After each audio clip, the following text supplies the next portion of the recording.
फेरि पनि सबैजनालाई नमस्ते। र मैले चाहिँ अस्ति यसको बारेमा थोरै व्याख्या गरेर ल्याउँछु भनेको थिएँ र त्यसको बारेमा मैले ल्याइसकेँ। आज चाहिँ फर्स्टमा चाहिँ 1 नम्बरको चाहिँ त्यही हो, खाता सञ्चालन सम्बन्धी नेपाल कानुन नियम अन्तर्गत यो अन्तर्गत नै छ र बाँकी भनेको व्याख्या गर्नुपर्ने खाले चाहिँ यो 2 नम्बरदेखि छ र 2 नम्बरदेखि 8 नम्बरसम्मको मैले व्याख्या गरेको छु। 2 नम्बरमा के भनेको छ, 2 नम्बरमा के भनेको छ भन्दाखेरि प्रत्येक खाताका लागि एउटा छुट्टै खाता नम्बर दिइनेछ। खाता सम्बन्धी कुनै किसिमको लेखापढी गर्दा र कारोबार गर्दा सो खाता नम्बर अनिवार्य रूपमा उल्लेख गर्नुपर्नेछ। यसको भनाइको मतलब चाहिँ के हो भन्दाखेरि यहाँ म तपाईँलाई उदाहरणसहित देखाउँछु।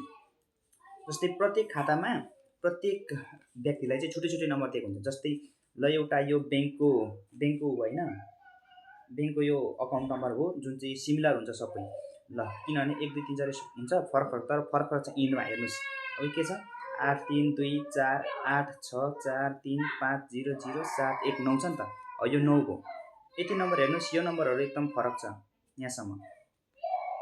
यसरी तपाईँहरूलाई नम्बर फरक फरक दिएको हुन्छ।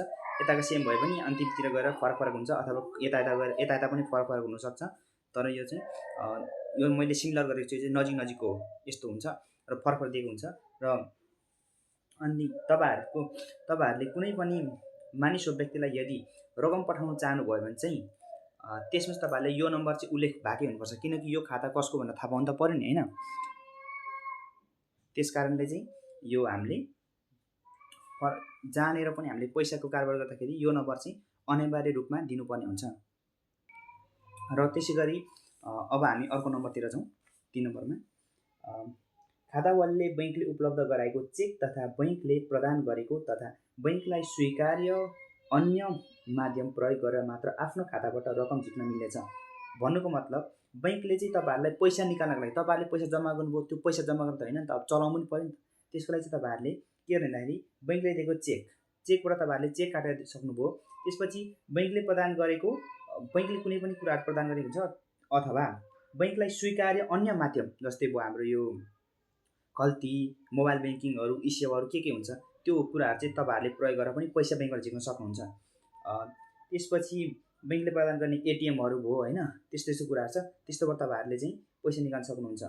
यसमा चाहिँ बैङ्कले स्वीकार गर्नेछ। यो हो 3 नम्बरको। र 4 नम्बर ग्राहकले खातामा बैङ्कले समय समयमा तोके अनुसारको न्यूनतम मूलधन रकम जम्मा गर्नुपर्ने हुन्छ। 4 नम्बरमा के हो भन्दाखेरि बैङ्कले चाहिँ सबै कुनै ब्याङ्कले चाहिँ त्यसको सेवा सुविधा प्रयोग गरे बापत त्यहाँनिर त्यसलाई चलाउनु त बैङ्कहरू चलाउनु खर्च लाग्छ नि त। त्यसलाई चाहिँ अलिकति गर्नको लागि, ब्यालेन्स गर्नको लागि चाहिँ यो बैङ्कमा चाहिँ सुरक्षाको हिसाबले गर्दाखेरि चाहिँ बैङ्कमा चाहिँ केही पैसा जम्मा गर्नुपर्ने हुन्छ, जुन चाहिँ खातामै रहिरहन्छ नि, तपाईँले निकाल्न मिल्दैन। यो भनेको चाहिँ तपाईँले त्यस बैङ्कको सेवा सुविधा र सुरक्षा बापतको रकम जम्मा गर्नुपर्ने हुन्छ, जुन चाहिँ तपाईँहरूले निकाल्न मिल्ने छैन, त्यो खातामै रहिरहन्छ। त्यसपछि बाँकी रकम भयो भनेको तपाईँहरूले जसरी पनि निकाल्न सक्नुहुन्छ, तपाईँहरूको आफ्नो हुन्छ। र प्राय बैङ्कहरूले यस्तो खाले रकममा चाहिँ फरक राख्छ, तर प्राय चाहिँ 500 र 1000 नै राखिरहेको हुन्छ। र त्यसै गरी अब हाम्रो 5 नम्बर चेकमा बैङ्कलाई प्रदान गरिएको दस्तखत नमुना अनुसारको हस्ताक्षर हुनुपर्नेछ। यसमा चाहिँ के हुन्छ भन्दाखेरि चेकमा चाहिँ तपाईँहरूले एउटा जुन खाता बनाउँदाखेरि जुन हस्ताक्षर लाग्छ हुन्छ, त्यो हस्ताक्षर तपाईँहरूले लाउनुपर्ने हुन्छ। र चेकमा कुनै फेरबदल भएको ठाउँमा सोही अनुसार हस्ताक्षर गर्नुपर्नेछ। मतलब तपाईँले काहीँ मिस्टेक गर्नु भने त्यहाँ तपाईँहरूले फेरि त्यही साइन गर्नुपर्ने हुन्छ। जस्तै म तपाईँलाई यहाँ देखाउँछु।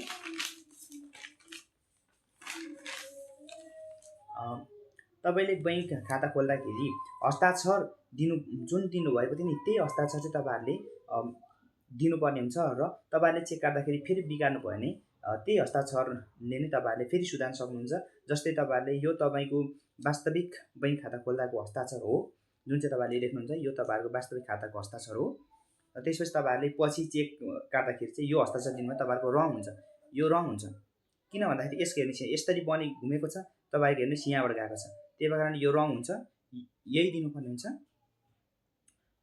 गलत हुन्छ। र चेक रकम तपाईँहरूले प्राप्त गर्नुहुन्न र तपाईँले चाहिँ यसरी नै दिनुपर्छ। यो चाहिँ तपाईँहरूको सही हस्ताक्षर हुन्छ, यसरी दिनुपर्ने हुन्छ। र तपाईँहरूले यदि काहीँ मिस्टेक गर्नुभयो, तपाईँहरूले जस्तै 1000 लाउनु पर्ने ठाउँमा 500 लगाइदिनु भयो भने, 1000 ठाउँमा 500 लगाइदिनु भयो भने तपाईँले के गर्नुहुन्छ, त्यो 500 लाई काटेर तपाईँहरूले यहाँ सिग्नेचर गरेर फेरि माथि 1000 रुपियाँ लेख्न सक्नुहुन्छ र तपाईँहरूले अनि त्यो रकम भुक्तानी पाउनुहुन्छ। नत्रभए तपाईँहरूले के हुन्छ भन्दाखेरि जस्तो तपाईँलाई 1000 चाहिएको छ, फेरि अर्को काट्दाखेरि झ्याउ हुन्छ नि त, त्यही भएर कारणले बरु त्यसलाई काट्नुभन्दा त्यो चेक बिगार्नुभन्दा त्यसलाई टक्क काटिदिने र यसलाई यहाँनिर माथि जुन रकम आफूले चाहेको त्यही रकम लाउने। कहिलेकाहीँ के हुन्छ भन्दाखेरि तपाईँहरूले 5000 चाहनुहुन्छ अथवा 50000 चाहनुहुन्छ, त्यो पछाडि चाहँदाखेरि तपाईँले झुकेर घरिघरि 5000 लेख्दाखेरि 5 लाख लेखिदिनुहुन्छ कि, अनि 5 लाख लेखिदिनु भयो भने त 5 लाख चाहिएको होइन नि त, 5 लाख तपाईँ खातामा छैन, दिँदैन उनीहरूले। त्यही कारण तपाईँले के गर्न सक्नुहुन्छ, यसलाई चट्ट काटेर तल फेरि 5000 बनाउन सक्नुहुन्छ र यसको ठाउँमा चाहिँ तपाईँले सिग्नेचर दिनुपर्ने हुन्छ, आफ्नो सिग्नेचर, र त्यसपछि तपाईँले भुक्तानी सजिलै पाउन सक्नुहुन्छ। र त्यसपछि हाम्रो 6 नम्बरमा छ भविष्यको मितिमा खिचिएको। भविष्यको मिति भन्नाले तपाईँहरूले आज 2022 साल 11 महिना 9 गते हो र तपाईँहरूले 15 गते काट्नु भने त्यो 15 गतेभन्दा अगाडि तपाईँहरूले चेकमा रकम पाउन सक्नुहुन्न। यसलाई चाहिँ भविष्यको मिति भन्छ। र म्याद सकिएको मिति र बिग्रेको खिचेको भुक्तानी हुने छैन भन्ने छ। तपाईँहरूले म्याद सकिएको मिति भन्नाले यहाँनिर 6 महिना देख्न सक्नुहुन्छ। यो 6 महिनाभन्दा अगाडि खिचेको, जुन तपाईँहरूले आज भयो 11 महिना भने तपाईँहरूले यो 5 महिना 11 महिना 5 महिनातिर काट्नु भने 82को 5 महिनातिर काटेको भने त्यो रकम तपाईँले पाउनुहुन्न। त्योभन्दा अगाडिको अलिकति 6 महिना 7 महिनातिर रहेछ भने चाहिँ तपाईँले पाउन सक्नुहुन्छ त्यसको भुक्तानी। र के भनेछ भन्दाखेरि अघिको भएमा म्याद सकिएको मितिको र चेक खिचेको मिति पेस गरेको मिति भन्दा पछिको भएमा भविष्यको मितिमा खिचेको चेक ठहर्छ।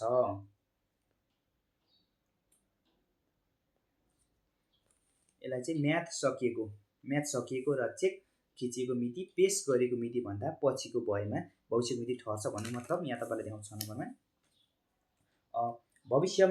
भविष्यमा खिचेको भन्नाले जस्तै हामीले यो 2022 साल 11 महिना 9 गते भयो र यसमा चाहिँ तपाईँहरूको चेक काट्दाखेरि चाहिँ तपाईँले 2082 साल 11 महिना 11 गते लेख्नु भने आज यो त 9 गते हो भनेपछि 11 गते आउन बाँकी छ, तपाईँले यो 11 गते नै गएर निकाल्नुपर्ने हुन्छ। र 9 गते रकम निकाल्न सकिँदैन किनकि उनीहरूले भुक्तान दिँदैन, तपाईँको मिति आएको छैन र यसलाई नै भविष्यको मिति भन्छ। र तपाईँहरूले 11 गते गएर निकाल्नु भने चाहिँ तपाईँले रकम भुक्तानी पाउनुहुन्छ। यसलाई चाहिँ भन्छ भविष्यमा खिचेको मिति। र म्याद सकिएको मिति भन्नाले 6 महिना अघि खिचेको मिति हो। 6 महिना भित्रमा पऱ्यो भने 6 महिना भन्दा नि 5 महिना अथवा 4 महिनातिर पऱ्यो भने चाहिँ खिचेको मितिको त्यो तपाईँहरूको डेट कटिसक्यो। जस्तै अहिले तपाईँहरूले यहाँ 2022 साल 11 महिना 9 गते आज हो र चेक खिचेको मिति भनेको चाहिँ तपाईँहरूले 2022 साल 5 महिना 7 गते खिच्नु भन्छ। यो के फरक पऱ्यो भन्दाखेरि 5 6 7 8 9 10 11 हो नि त, अनि यो भने के हो ठ्याक्कै मिति सक्यो, 6 महिना पुग्यो। 6 महिनाभन्दा अगाडि खिचेको मितिलाई हामी म्याद सकिएको मिति भन्छौँ। र हेर्नु सक्नुहुन्छ यहाँबाट 6 महिनाको अन्तर भयो भनेपछि 6 महिनाको अन्तर भइसकेपछि यो पाइँदैन। जस्तै यहाँ 9 महिना भए यसो चान्स हुन सक्थ्यो अलिकति मिलाएर होइन, तर यहाँ 7 छ, त्यही भएर कारणले यो 2 दिनको ग्याप हो भनेपछि यहाँ 6 महिना पुरा भइसक्यो, त्यही भएर कारणले यो म्याद सकिएको मिति भयो। जस्तै यहाँ पनि हेर्नुहोस् 1 महिना 7 गते भन्यो, यो पनि म्याद सकिएको मिति भयो र यसपछि तपाईँहरूले रकम पाउन सक्नुहुन्न। यस्तोलाई चाहिँ म्याद सकिएको र यस्तोलाई चाहिँ भविष्यको मिति भन्छ। जुन चाहिँ आएको छैनलाई भविष्यको र गइसक्यो तर गइसकेर पनि कति 6 महिना कटिसक्यो भनेपछि त्यो चाहिँ म्याद सकिएको मिति। र बैङ्कले उपलब्ध गराएको चेक, डेबिट कार्ड, क्रेडिट कार्डहरू जुनसुकै समयमा पनि सुरक्षापूर्वक राख्नु खाता वालको कर्तव्य हो भनेपछि तपाईँहरूले उनीहरूले दिने चेक, डेबिट कार्ड, क्रेडिट कार्डहरू चाहिँ तपाईँहरूले सुरक्षित गरेर राख्नुपर्ने हुन्छ। किनकि यो भनेको बैङ्कले तपाईँहरूलाई त्यो उनीहरूको सेवा सुविधाहरूबाट पैसा निकाल्न सजिलो होस् भनेर तपाईँहरूलाई दिएको सेवा सुविधा हो। यो तपाईँहरूको सुरक्षा गर्ने दायित्व पनि हो। र उल्लेखित साधनहरू हरायो वा चोरी भएमा तुरुन्तै बैङ्कलाई खबर गर्नुपर्ने हुन्छ।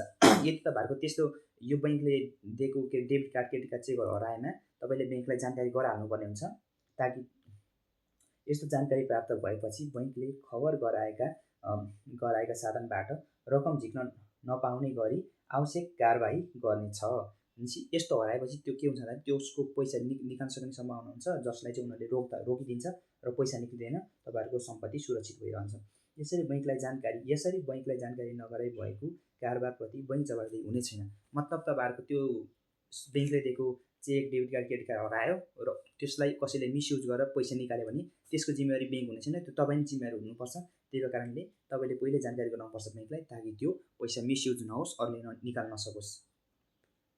र यसलाई चाहिँ म कसरी बुझाउँछु भन्दाखेरि cheque, debit card, credit card यसको युज गरेर तपाईँको हरायो भने तपाईँले ब्याङ्कलाई कल गर्नुपर्ने हुन्छ।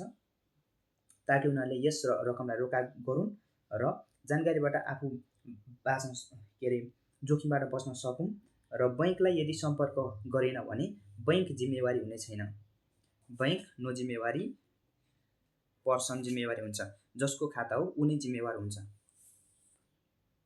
र जति पनि क्षति सम्पत्तिको क्षति हुन्छ त्यो आफैले भोग्नुपर्ने हुन्छ, बैङ्क जिम्मेवार हुँदैन। र खातावालको खातामा रकम जम्मा भएको र झिकेको अभिलेख दुरुस्त गर्न बैङ्क उचित सावधान अपनाउने छ। बैङ्कले चाहिँ के गर्छ भन्दाखेरि तपाईँको ब्याङ्कमा पैसा आएको गएको सबै कुरा रेकर्ड राखिरहेको हुन्छ र जम्मा गरेको अभिलेख गलत हुन गएमा खातावालको पूर्व सूचना बिना नै बैङ्कले अभिलेख सच्याइ दुरुस्त गर्न सक्नेछ। मतलब तपाईँको खातामा अनावश्यक रकम गयो भने त्यो रकमलाई चाहिँ उनीहरूले त्यतिखेरै काटेर मिलाउँछ, तपाईँले जानकारी गराउनै पर्दैन। साथै खातावालले बैङ्कलाई रकम बुझाउन पर्ने भएमा बैङ्कले खातावालको खाताबाट असुल उपल गर्न सक्नेछ। यी कार्यबाट भएको हानि नोक्सानीप्रति बैङ्क जवाफदेही हुने छैन।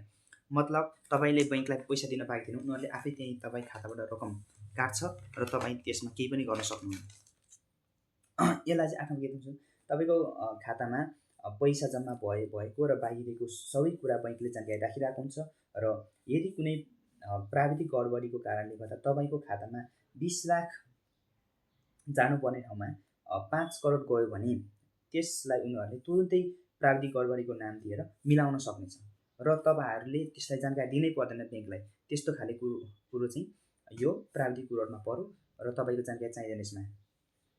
र बैङ्कले यदि तपाईँबाट 60,000 पाउन बाँकी थियो र तपाईँले त्यो रकम भुक्तानी गर्नुभएको थिएन भने त्यस बैङ्कले तपाईँको बैङ्क खाताबाट रकम झिक्छ र त्यस बाँकी रकमलाई सुल्ला गर्दछ, चाहे त्यो तपाईँको अरू कामको लागि होस् अथवा केही कामको लागि होस्, त्यो उनीहरूलाई मतलब हुँदैन। उनीहरूले आफ्नो पैसा काट्छ र तपाईँको ब्याङ्कमा जति बाँकी हुन्छ त्यो तपाईँकै सम्पत्ति पैसा भइरहन्छ, छैन भने छैन, त्यो अब कति छ त्यति काट्छ उनीहरूले।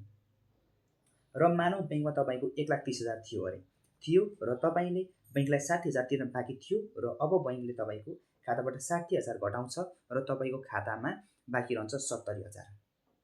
यस्तो कुरो नै यहाँ बैङ्कले यो बैङ्कको खाता सम्बन्धी नियममा बताएको छ। खाता सञ्चालन सम्बन्धी नियमहरूमा यो तपाईँहरूले सही गरिसक्नु भएको छ। तपाईँहरूले बैङ्क चलाउँदाखेरि ध्यान दिनुपर्ने हुन्छ, बाँकीहरू चाहिँ म गर्दिनँ। धन्यवाद।